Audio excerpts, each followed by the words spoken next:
सही, ठीक है जी। हसन मुर्तज़ा साहब, मैं आपकी तरफ आना चाहिए, फिर मुफ्ती साहब आपकी तरफ आती हूँ। हसन साहब, यानी अब याहिया साहब की बात से ये समझ आती है, चूंकि वो माहिर कानून है, बड़े तरीके से समझा रहे थे कि अगर पीछे वाले खुशी मना रहे हैं इस फैसले पर, तो उनकी खुशी बिल्कुल वैसे है जैसा कि वो नून लीग पर तनकीद करते थे कि जी नून लीग वाले मिठाइयाँ पहले खा लेते हैं, फैसला बाद में समझ आता है।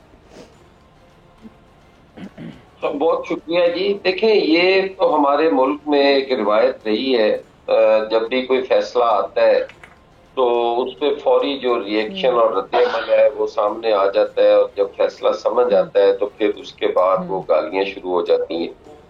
हमें सारी चीजें जो हैं बड़े तहम्मुल मिजाजी के साथ ये टाइम गुजारना चाहिए।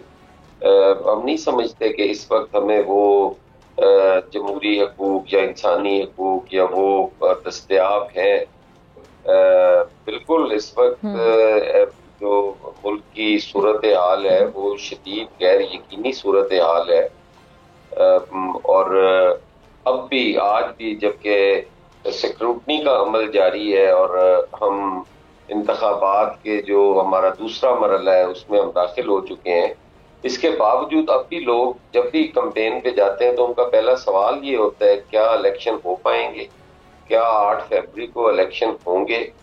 तो जहाँ पे ये सूरत हाल हो कि इलेक्शन का एक प्रोसेस भी जारी है लेकिन लोगों को अब भी यकीन नहीं है, तो मैं नहीं समझता कि बैट जो है या कोई भी जो सिंबल है उससे कोई फर्क पड़ता है। हर सियासी जमात का अपना मैनिफेस्टो है, अपना मंशूर है, उसके मुताबिक लोगों ने उन्हें वोट करना है। कोई किसी से ज्यादा प्यार करता है, कोई किसी से करता है। तो निशान लेना या ना लेना ये भी एक रिवायत रही है। पीपल्स पार्टी से तलवार का निशान जो है वो ले लिया गया था, PMLN से भी कोई निशान वापस लिया गया था। तो इस तरह ये चलता रहता है, अच्छे बुरे फेजेस आते रहते हैं। सियासी कारकुन और सियासी क़यादतें जो हैं वो इनके मुकाबले के लिए हमेशा तैयार रहते हैं। PTI को भी, तहरीक इंसाफ को भी इस पे जो है वो मायूस होने की जरूरत नहीं है। और ठीक है, उनकी एक सियासी जद्दोजहद है।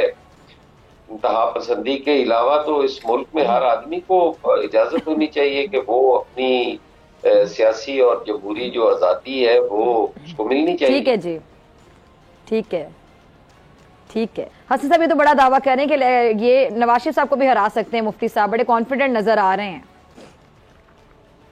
पीपल्स पार्टी के बारे से भी मुफ्ती साहब ने अपनी राय का इजहार किया है। उन्होंने कहा कि कोई सियासतदान है।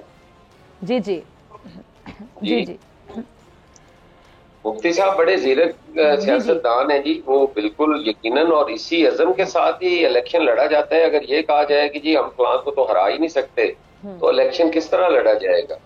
बिल्कुल, और वो एक वोट बैंक भी रखते हैं, लोगों की फॉलोइंग भी है, तो उनको तो बिल्कुल उनका मौक़िफ़ दुरुस्त है। वो जरूर ये बात कह सकते हैं कि वो नवाज शरीफ को हरा सकते हैं।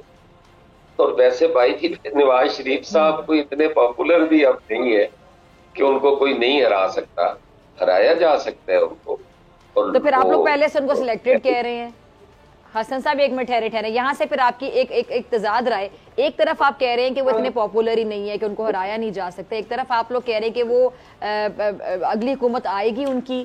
खैर, जो सिलेक्टेड का आप लोग तासुर देते हैं वो मतलब मेरे ख्याल से गलत है। किसी को भी दूसरी पार्टी के बारे में तासुर नहीं देना चाहिए। देखें, जहां तक ताल्लुक है सिलेक्टेड का, अब अगर आप उन्हें सिलेक्टेड कह रही हैं और फिर कुछ तो है तो आप कह रही हैं ना, जो हालात उनको मुयस्सर है। आप लोग कहते हैं, मैंने आपको कोट की है, मैं बल्कि इस बात पे इख्तिलाफ कर रही हूँ। मैं इस बात पे इख्तिलाफ कर रही हूँ कि किसी भी पार्टी को किसी भी दूसरी पार्टी के बारे में सिलेक्टेड का लफ्ज नहीं इस्तेमाल करना चाहिए। आप लोग तो पहले से इंतखाबात के रिजल्ट्स को मशकूक बना रहे हैं इस अल्फाज का इस्तेमाल करके। देखिए, हम नहीं बना रहे, हम तो बार बार ये बात कहते हैं कि इलेक्शन कमीशन जो है वो इस चीज को यकीनी बनाए, इसकी शफाफियत को यकीनी बनाए, और आने वाला जो इलेक्शन है पाकिस्तान और पाकिस्तानी कौम उनके नताइज पे एतराजात की मुतहम्मिल नहीं हो सकती। हमने पिछली 2 हुकूमतों में देखा कि ऑपोजिशन सड़कों पे रही, कभी धरनों में चली गई, कभी तोड़ फोड़ ये वो, और ये सारा कुछ नहीं होना चाहिए। पाकिस्तान पीपल्स पार्टी का तो ये मौकफ रहा है कि सबके लिए लेवल प्लेइंग फील्ड हो। जो हालात मियां साहब को मुयस्सर है वो दीगर जमातों को नहीं है, और हम इसी के लिए ही तो आवाज उठा रहे हैं कि वो सबके लिए जो है एक जैसा कानून और निजाम होना चाहिए, ताकि कोई भी एतराज ना कर सके।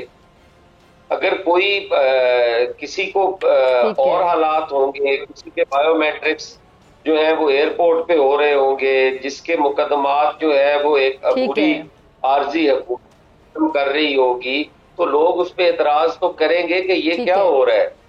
अभी मुफ्ती साहब ने यही बात कही कि जो बातें लंदन में होती थी वो और थी, जो पाकिस्तान में है वो और है, तो वही बात हुई ना।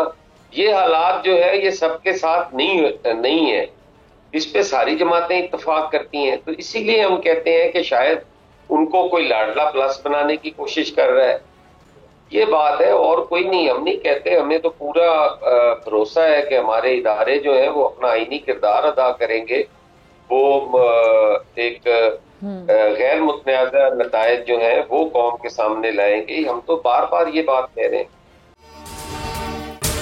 अगर आपको ये वीडियो पसंद आई तो सब्सक्राइब करें और बेल आइकन पर क्लिक करें। सब्सक्राइब करें और बेल दबाएं ताकि कोई खबर रह न जाए।